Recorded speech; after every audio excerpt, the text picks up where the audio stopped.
자, 여러분 안녕하십니까? 반갑습니다. 오늘 민사집행법 50강으로서 마지막 강의를 할까 합니다. 자, 오늘은 제 50강 시간인데요. 마지막 시간입니다. 오늘은 낙찰자 취 확인에 대해서 살펴보겠습니다. 낙찰자.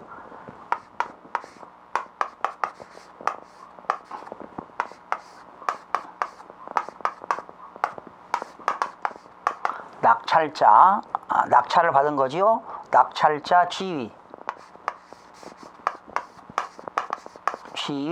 확인입니다.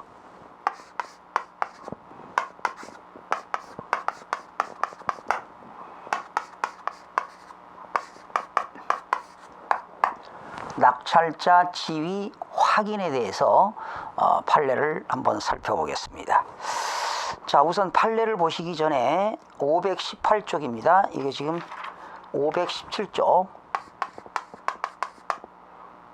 518쪽인데요. 참고점은 518쪽 한번 볼까요? 여러분, 채무자의 회생 및 파산에 관한 법률이 있습니다. 옛날에는 파산법이라는 법률이 있었는데 이름이 바뀌었어요. 몇 년 전에. 채무자의 회생 및 파산에 관한 법률에 의해서 개인이 파산 선고를 받게 되면요, 파산 관제인은 누가 되느냐? 변호사가 파산 관제인이 됩니다. 그래서 혹시 경매물건 나오면 소유자도 소유자 있고 채무자가 있고 채권자가 있는데요. 소유자, 채무자, 채권자가 다 누구냐? 파산 관제인 변호사가 되는 겁니다. 변호사. 변호사가 그 재산을 처분해서 환가해가지고 이제 빚잔치를 하는 거지요. 그 재산 한도 내에서. 그런데 금융기관이 파산이 되게 되면은요, 파산관제는 누가 됩니까? 예금보험공사가 파산관제이 되는 겁니다. 그래서 우리는 예금자 보호법에 의해서 금융기관이 파산되게 되면 5천만 원까지 보상을 받을 수가 있고요. 초과 금액에 대해서는 받을 수가 없는데 이것은 예금자 보호법에 명시되어 있습니다. 예금자 보호법에 의해서 파산관제인은 예금보험공사가 되는데 예금보험공사는 무자본 특수법인에 들어갑니다. 자, 이거를 보시기 전에 우선 채무자 회생 및 파산에 관한 법률 361조를 한번 볼까요? 채무자의 회생 및 파산에 관한 법률. 채무자 회생 및 채무자 회생 및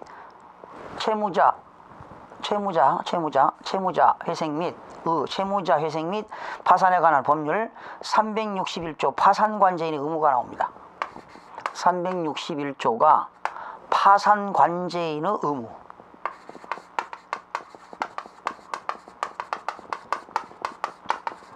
파산관제인은, 개인의 파산관제인은 변호사가 되는 겁니다. 파산관제인은요, 선량한 관리자를 선관의무라고 하지요.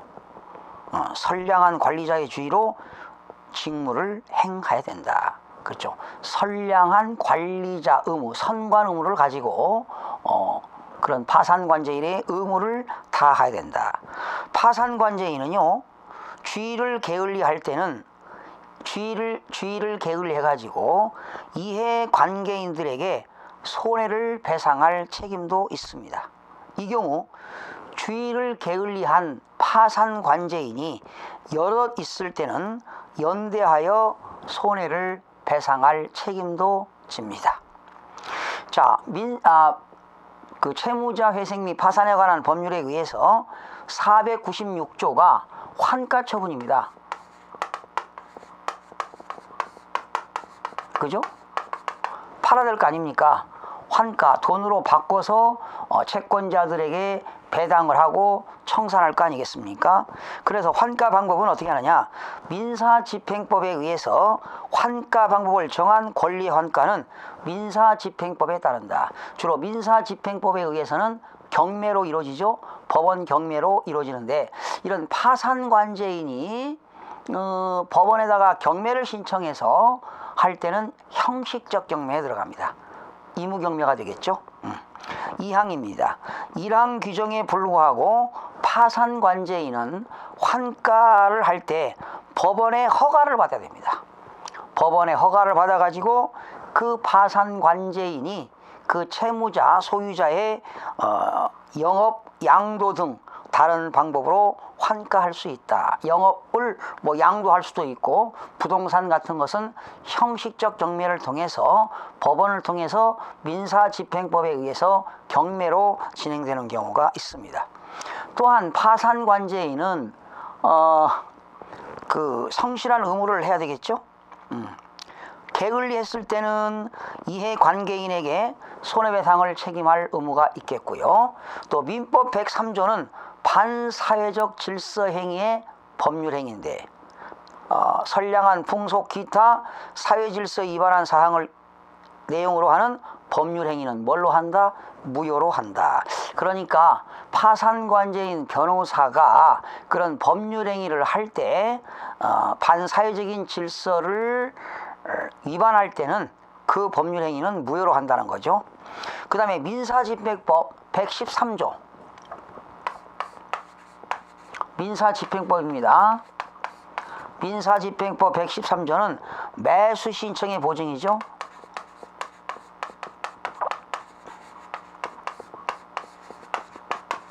여러분, 법원에서 경매할 때 입찰보증금이 10%입니다. 과거에는 입찰보증금이라고 했지만 오늘날에는 매수신청 보증금이죠. 일반적일 때는 보통 10%고요. 그것이 그 매각이 됐는데 그 최고가 매수신고인이 매각대금을 납부하지 아니해서 재매각이 나오게 되면 특별매각으로서 매수신청 보증금을 20% 또는 경우에 따라서는 30%를 매기는 그런 법원들이 있습니다. 그래서 원래 민사집행법 113조 규정에 의해서 매수신청 보증금은 보통 10%다. 법원에서 정하지요. 거기 보세요. 매수신청인은 대법원 규칙에 정하는 바에 따라 집행법원이 정하는 금액과 방법에 맞는 보증을 집행관에게 제공하여야 한다. 이때 매수신청 보증금은 일반적일 때는 10%, 특별매각 조건일 때는 대법원 규칙에 의해서 법원마다 20%가 되기도 하고 30%가 되는 경우가 있습니다. 자, 이렇게 해서 이제 참고 조문을 봤는데요. 자, 오늘 낙찰자의 지위 확인이라는 건 이게 무슨 말이냐면요. 이런 거예요. 지금 원래 여러분들이 민사집행법에 의해서 법원에 가서 기입찰할 때 매수신청 보증금 10%를 흰 봉투에 넣어가지고 집행관한테 제출하잖아, 입찰할 때. 그런데 그 보증금이 최저 매각 가격의 10%예요. 그쵸? 만약에 1차가 최저 매각가격 1억. 유찰되면 20%가 저금되니까 8천만 원 되겠죠?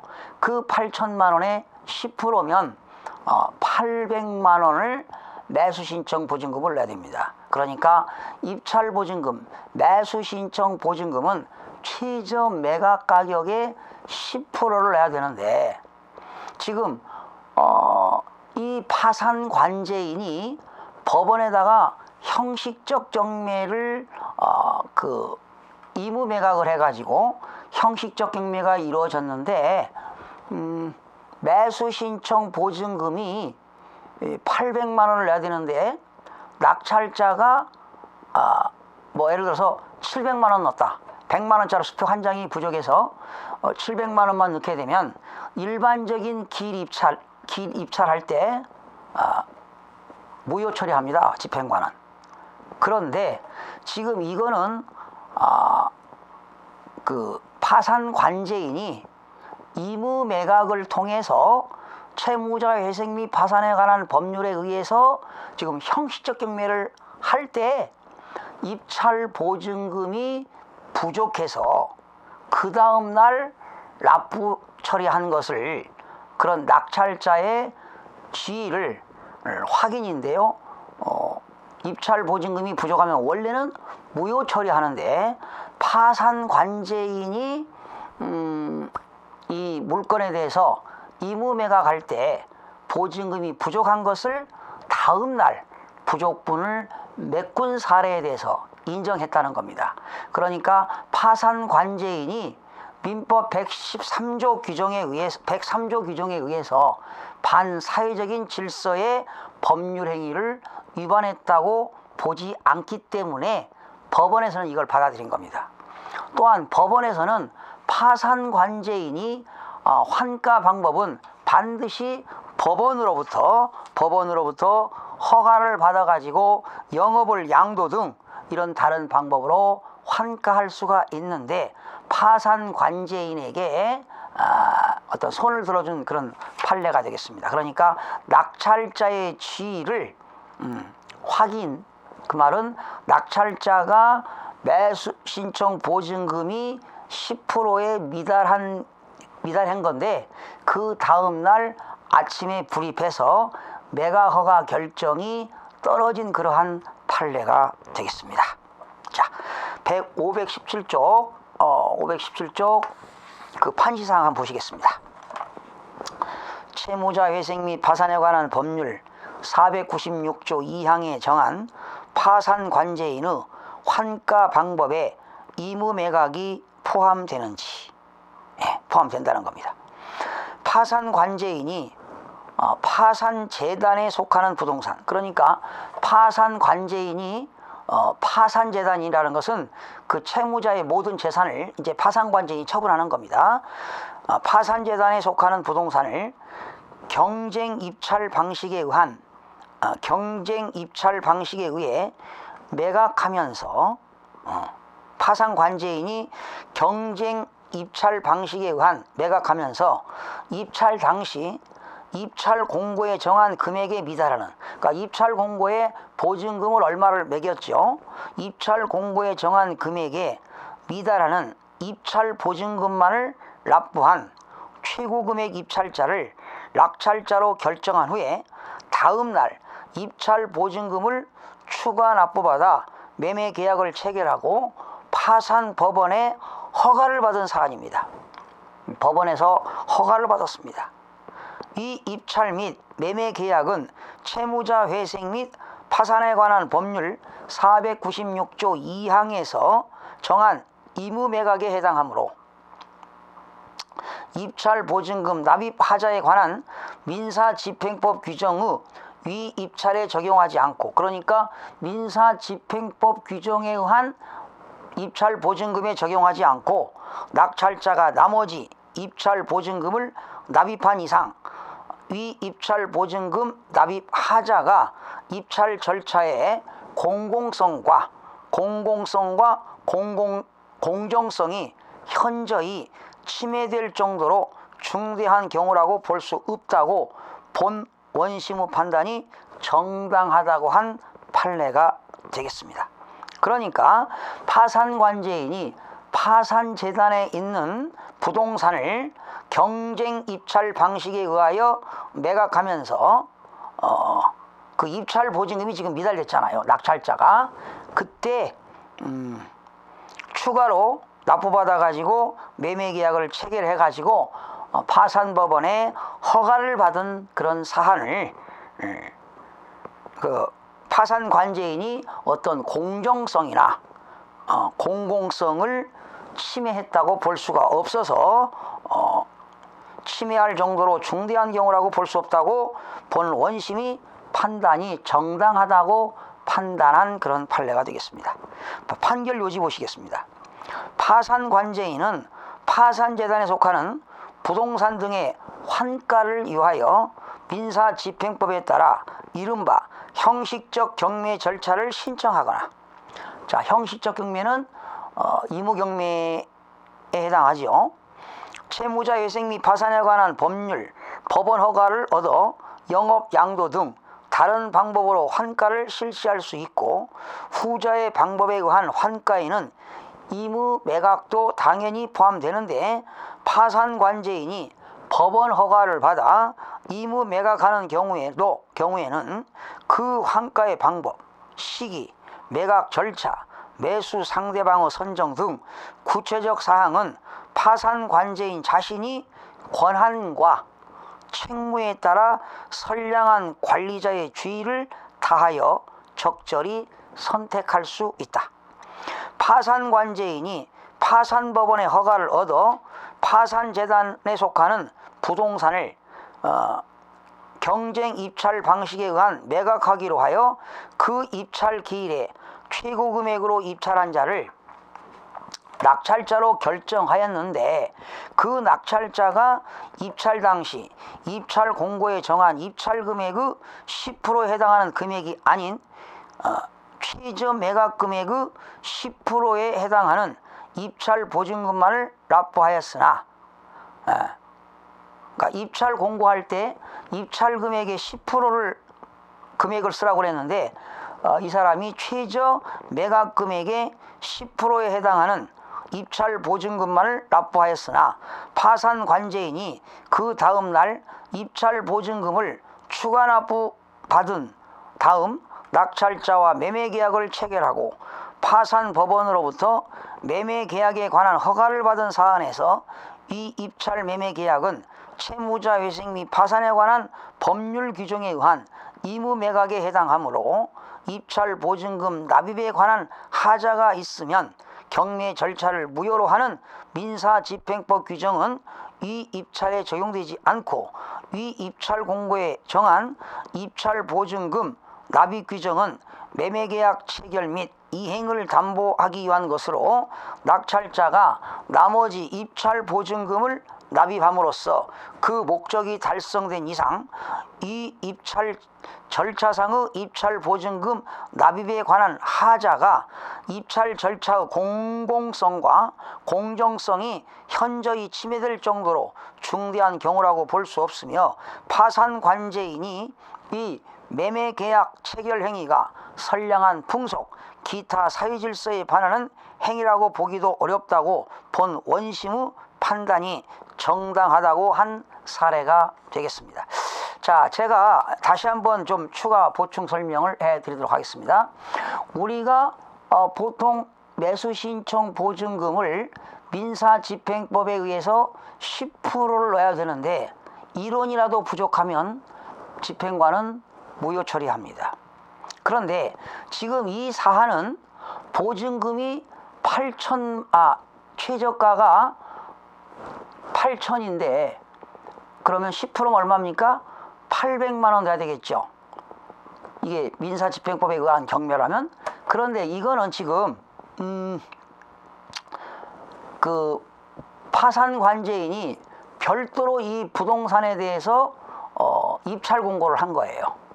입찰 공고했는데 입찰 금액에 본인이 입찰할 금액에 10%에 해당하는 금액을 넣으라고 그랬는데, 입찰자는 최저 매각 가격의 10%에 상당하는 입찰 보증금만 납부했다는 겁니다. 여러분, 과거에는 입찰 금액의 10%를 넣었잖아요. 지금 현행 민사집행법은 입찰 금액이 아니라 최저 매각 가격의 10%를 넣도록 되어 있습니다. 그런데 입찰 금액의 10%를 넣으라고 했는데, 이 사람은 지금 최저 가격의 10%를 넣은 거지요. 이랬을 때 입찰 금액 보증금이 부족한 것을 파산관제인이 부족분을 그 다음 날 불입하는 걸로 해서 낙찰자의 지위를 인정했던 그런 판례인데요. 글쎄요, 이거 참 여러분들 민사집행법 판례 공부할 때 경매에서 이런 내용들은 그렇게 중요하지 않지만, 그래도 낙찰자의 지위 확인에 대한 이런 판례가 있었다는 것. 자, 오늘 우리 개인이 파산되게 되면 파산관제인은 변호사가 되는 거고요. 금융기관이 파산되게 되면 파산관제인은 예금보험공사가 파산관제인이 돼가지고 예금자 보호법에 의해서 1인당 5천만 원까지 보상을 해준다는 것도 참고로 알아두시면 되겠습니다. 이렇게 해서 오늘까지 민사집행법 모두를 마치도록 하겠습니다. 여러분 그동안 대단히 수고하셨고요. 다음 4편에서는요, 부동산 등기 실무, 나홀로 등기하는 그러한 등기 실무에 대해서 강의하는 시간을 갖도록 하겠습니다. 여러분 많은 성원과 아낌없는 사랑을 부탁드리면서 오늘 강의를 마치겠습니다. 여러분 대단히 수고하셨습니다. 고맙습니다.